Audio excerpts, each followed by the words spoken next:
بەناوی خوای بەخشندەی میهرەبان سڵاوتان لێبێت بە ڕێزان باز لە کێشەی داهاتی ناوخۆ دەکەین لە نێوان هەرێم و باغداد.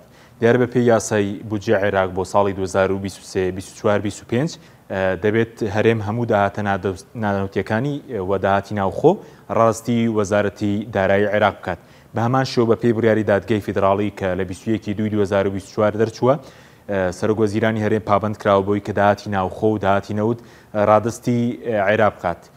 لە هەمان کاتدا بە پێی یاسای کارگەری دارایی ژمارە 6 ساڵی 2019 دەبێت هەرێم داهاتی ناوخۆ و نەوت ڕادستی خەزینەی فیدراڵی بکات و دواتر لەوێەوە پشکی هەرێمی کوردستان دەنێردرێتەوە. باز لە وردەکاریەکەی دەکەین. دیارە عێراق داوای زیاتر لە 6 تریلیۆن دینار داهاتی ناوخۆی هەرێم دەکات بۆ ساڵی 2023 و 4 مانگی 2024 بەڵام هەرێم تەنیا 155 ملیار دیناری ڕادەست کردووە. بەڵێ ئەگەر بینە سەر داهاتی ناوخۆ بە پێی ئاماری وەزارەتی دارایی عێراق لە ساڵی 2023 ساڵی ڕابردوو داهاتی ناوخۆی هەرێم زیاتر لە 4 تریلیۆن و 711 ملیار دینار بووە. بە کۆی گشتی لە کۆی ساڵەکەدا 4 تریلیۆن و 711 ملیار دینار بووە.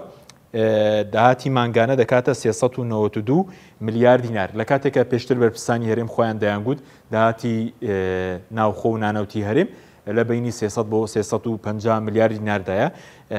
بەڵام بەپێی ئاماری وەزارەتی دارایی عێراق لە ساڵی ڕابردوودا مانگانە داهاتی ناوخۆی هەرێم 392 ملیار دینار بووە. وێڕای ئەوەی کە بەپێی راپۆرتی دیوانی چاودێری دارایی عێراق داهاتی ناوخۆی 26 خاڵی نافەرمی تۆمار نەکراوە و ناگەڕێتەوە بۆ وەزارەتی دارایی. وێرەوەی کە کۆمپانیەکانی پارتویەتی لە خاڵە سنووریەکان و لە ناوخۆی هەرێم بەڕێگای جۆرا و جۆر داهاتی هەرێم دەبن وە هەرێمیان دۆشیوە. بینە سەر ئەوە دیارە و داواکەری بۆ ساڵی ڕابردووە ساڵی 2023 کە عێراق داوا دەکات 4 تریلیۆن و 711 ملیاریان ڕادەست بکرێ. هەرێم لە ساڵی ڕابردوو هیچ بڕەپارێکی ڕادستی عێراق نەکردووە. بەڵێ بینە سەر داهاتی 4 مانگی یەکەمی 2024 مانگی 1 و 2 و 3 و 4 بەپێی ئاماری وەزارەتی دارایی عێراق داهاتەکە لەو 4 مانگەدا زیاتر لە 1 تریلیۆن و 646 ملیار دینار بووە. بە کۆی گشتی ئەگەر دابەشی کەین داهات لەو 4 مانگەدا بەپێی وەزارەتی دارایی عێراق بێ 411 ملیار دینار بۆ داهاتی مانگانەوە تا ئێستا داهاتی ناوخۆی هەرێم زیاتر لە 400 ملیار دیناری مانگانەیە لە کاتێکە هەموو بەرپرسانی هەرێم باز دەکەن کە لە دەوروبی 300 ملیاردایە.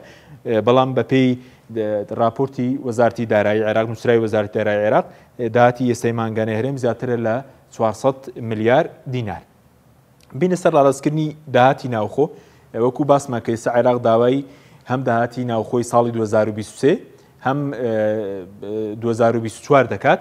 ئەو داهاتی کە عێراق داوای دەکات بڕەکەی 6 تریلیۆن و 357 ملیار دینارە. بەڵام ئەوەی کە هەرێم تەسلیمی کردووە 155 ملیار دینارە. واتە عێراق ئێستا داوای زیاتر لە 6 تریلیۆن دیناری دیکە دەکات. هەرێم بڕێک پارەی ڕادەست کردووە لە مانگی بۆ مانگی 2 دیارە لە 27/5 ئەو پارەی ڕادەست کردووە یەکەم جار کە باسی لەوە کردو کە لە 150 داهاتی فیدراڵیە خراوەتە سەر ئەو هەژمارەی کە لە قیاولێری بانکی ناوەندی عێراق بۆ داهاتی نانەوتی هەرێم کراوەتەوە زیاتر لە 85 ملیار 85 ملیار و 199 85 ملیار و 199 میلیۆن دینار وەکو پشکی مانگی 2 ڕادەست کراوە. لە کاتێکە بەپێی یاسای کارگەری دارایی دەبێت داهاتی ناوخۆ هەموو بچێتەوە باغداد دواتر بنێردرێتەوە نەک بڕێکی لێرە ڕادستی عێراق بکەن.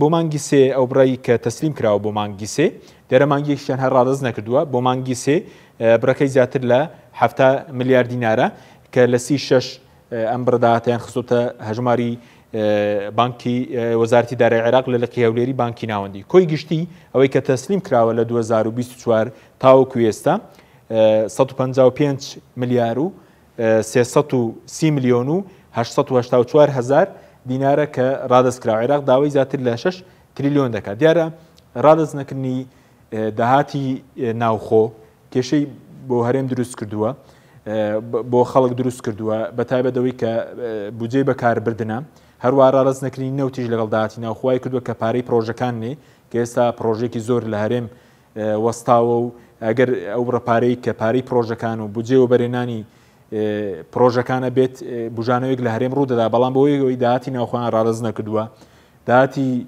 نەوتیان ڕاز نەکردووە و ڕپارەیە لە عێراق نایە و لە هەمان کاتدا ئەوەیش کە ڕادەستیان نەکردووە کە زیاتر لە 400 میلیارد دینارە داهاتی مانگانە ئەم داهاتە نەخرێتە خزمەتی خەڵک لە پرۆژە بەڵکو لەلایەن پارتیوێکێتی دیزە بە دەرخۆنەی لێکراوە و بۆ خزمەتی خەڵک خەرج نەکراوە بەڵەوەی کە بینیتان داواکاری عێراق بۆ ڕازکردنی داهاتی ناوخۆ بەخوای گەورەتان سپێرین خواتان لەگەڵ